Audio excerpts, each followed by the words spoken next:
Welcome to the deep dive. Today, they came across our desk with a pretty bold claim. Yeah, really bold. Overcoming shyness, it says, in just 60 seconds. Exactly. And it tackles that feeling, the one that just paralyzes you sometimes, that fear of being judged, not meeting expectations. Right, that feeling where you know you should speak, but you're just stuck. Maybe your heart's pounding, you're sweating a bit. It gets right to the heart of that physical sensation, too. So our mission here is to really unpack the steps this source lays out. How exactly does it claim you can go from feeling totally frozen to actually speaking up in just a minute? Well, first off, it makes a really crucial distinction, I think. It says shyness isn't the same as being an introvert or an extrovert. Okay, that's interesting. So it's not about your basic personality type. Not according to the source, no. It points out that you can be, say, an introvert, someone who prefers quieter settings, but still have loads of charisma. They actually mention Bill Gates as an example. Ah, right. Known as more introverted, but definitely charismatic when needed. Precisely. And conversely, an extrovert could still feel really shy in certain situations, so shyness is framed here as this specific barrier to interaction. A barrier that pops up when you feel watched, maybe? Or evaluated? Yeah, that seems to be the idea, and the source claims there's this specific, quick method to kind of break through it. Okay, let's dive into this 60-second method then, step by step. What's the very first thing it tells you to do when you feel that freeze coming on? Okay, so this is where it gets a little counterintuitive, perhaps. The first step, it says, is to deliberately do nothing.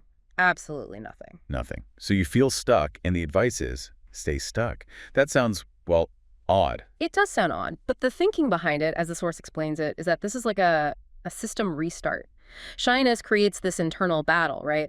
Part of you wants to act, another part is frozen by fear. That inner conflict. Exactly. So by consciously choosing to just be still, do nothing, you actually interrupt that fight. You stop struggling against the feeling for a moment. Okay, so you're not trying to power through it immediately? Yeah. You're accepting it. Just for a second? That's it.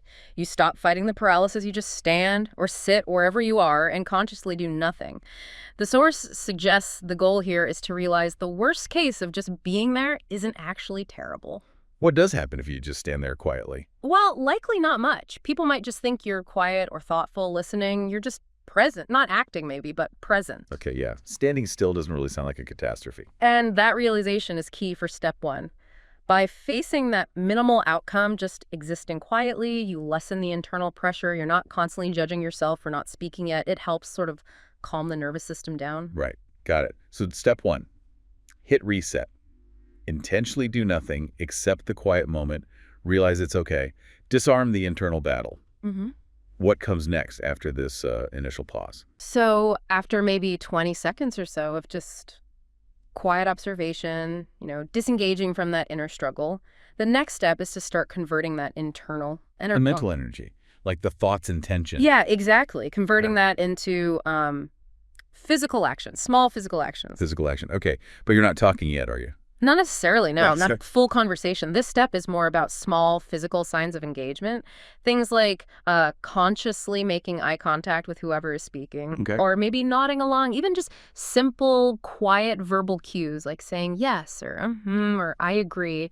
It's about using your body, even subtly, to show you're present and tracking the conversation. So these are like micro engagements, using your body to signal, I'm here, I'm listening, before you actually jump in with words. That's a great way to put it. Micro engagements. You're building a bridge from being stuck inside your head to showing external presence. Using physical cues, it's like warming up the engine. Connecting physically before you connect verbally.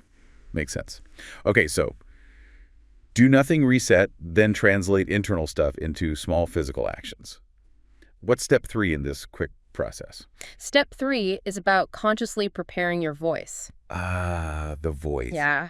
The source points out something pretty obvious when you think about it.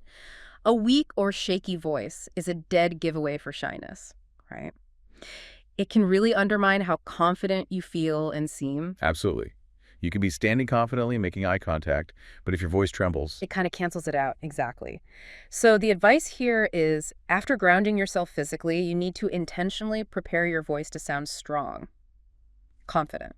So not just what you'll say, but how it will sound. Right. Thinking about projecting, maybe speaking from your core a bit more, aiming for conviction, not letting the words just sort of hesitantly float out. Making sure the sound matches the presence you're trying to project. Yeah. Strong, deliberate. Yes. Ensuring your voice carries your presence forward. So when you do speak up, your voice supports you. It doesn't betray any, lingering hesitation. Okay, makes sense. We've reset, we've built physical presence, we've prepped the voice. That brings us to the final piece, what the source calls the breakthrough moment. How do you actually start talking? Right, the breakthrough. So having done those steps, the idea is you're now primed to actually enter the conversation.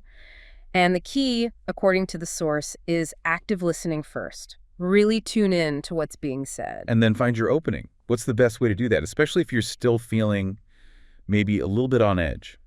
Well, the source suggests a few ways. You could agree and add something, offer a slightly different perspective, share a quick related experience. Okay.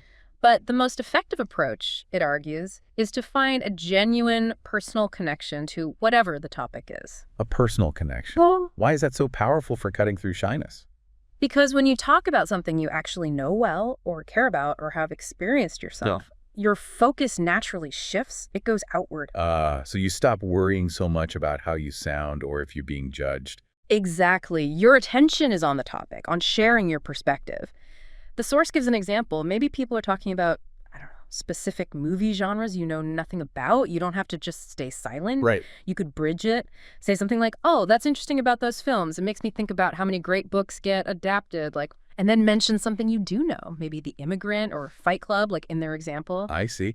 So you find an adjacent path, something related that you are comfortable with, and gently steer towards that, bringing your own authentic knowledge in. Precisely. And this leads to what I think is the most powerful point the source makes. Well, yes. That shyness actually disappears the moment you are actively speaking and engaged. It's not something you conquer before you talk. Wait, say that again. It disappears while you're doing the thing you were afraid of. That's the claim. It dissolves during the act itself. Because your brain, your body, they become fully occupied with the task of communicating.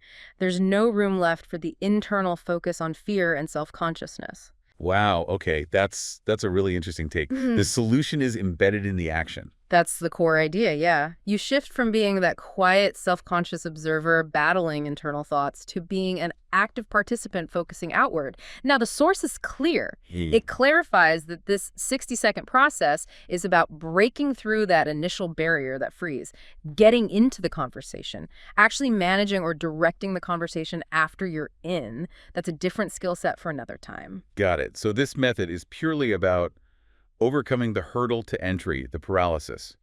Once you're in the game. Learning how to play well is the next step. Exactly that. It's about nailing that initial transition from stuck to speaking. Okay, so let's quickly recap this source's main thrust. It's arguing that beating shyness isn't about eliminating the feeling beforehand. It's a fast sequence. First, deliberately do nothing that's the reset.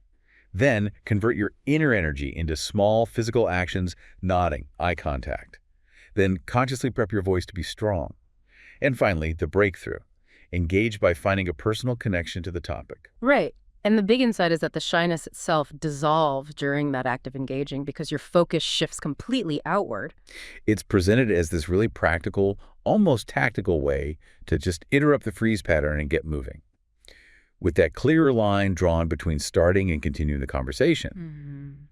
So thinking about that very first step, again, just standing still, doing nothing, accepting that moment of quiet presence, realizing the worst case isn't so bad. It does make you wonder, and this is something for you, the listener, to maybe mull over. If the key to overcoming shyness starts with accepting the present moment, letting go of the fight against it, how might applying that same principle, accepting reality instead of resisting it, change how you approach other challenges in life, not just feeling shy?